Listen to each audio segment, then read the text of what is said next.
Out of all the exhibits in the Mass MoCA Museum, James Turrell's Into the Light was my favorite, specifically his piece titled The Pink Mist.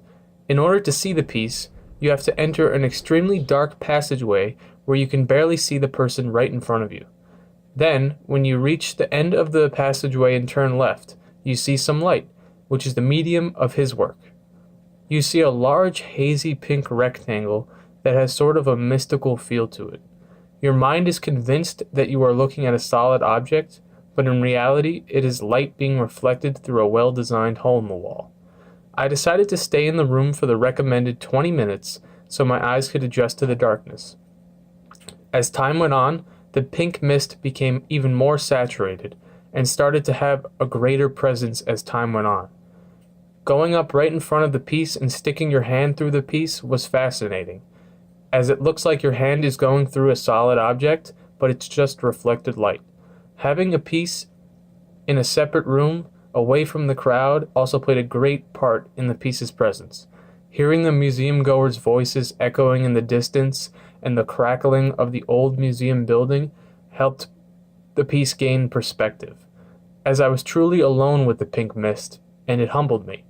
It was a peaceful piece that can help you clean your mind like through meditation does.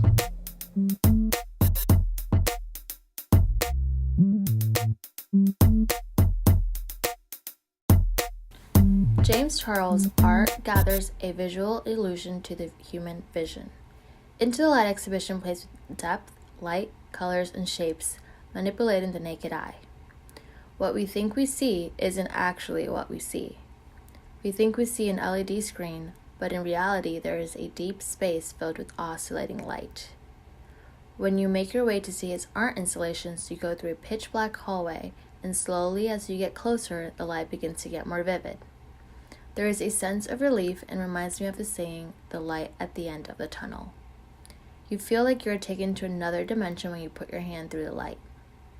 His exhibition is all about the shadows, dimension, and architecture. He is testing our light visibility and the light waves that are transmitted as you stare at it for a long period of time. Suddenly, what was once a cool blue has now faded to a warm yellow. The viewer's perception is partially founded in an interest in the relationship between perception, light, and time.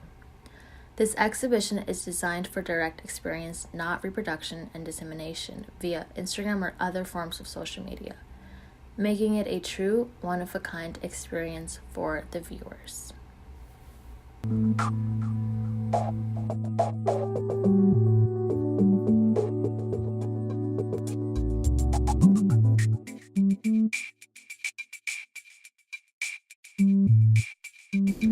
Trenton Doyle Hancock grew up in a religious household and community and seeks solace in comic books, horror films, and Greek mythology. This obsession led to the manifestation of Moundverse, where Hancock could explore universal themes of good versus evil, question authority and moral relativism, and race and religion. Over the course of his lifetime, Hancock has created this universe from his imagination, which he was able to physicalize into an exhibit at Mass MoCA. The exhibit can easily be identified by its Candyland-like theme. The floor resembles a board game. On the main level, there is a house with a clearly religious owner, shunning trick-or-treaters dressed as Moundverse characters. Moving on, there is a large mound with hundreds of children's toys inside. Past this, there are two more mounds with the videos playing inside.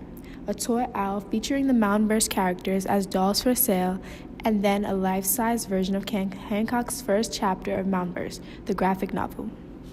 The exhibit features multiple characters that are significant to the Moundverse narrative. First, there's Torpedo Boy, the alter ego of Trenton and the protector of mounds. And then there are mounds, which are plant-human hybrids. And then there's Vegan, the evil villain, and Soul, Bring Back Lloyd, Painter, and Udon Ingo.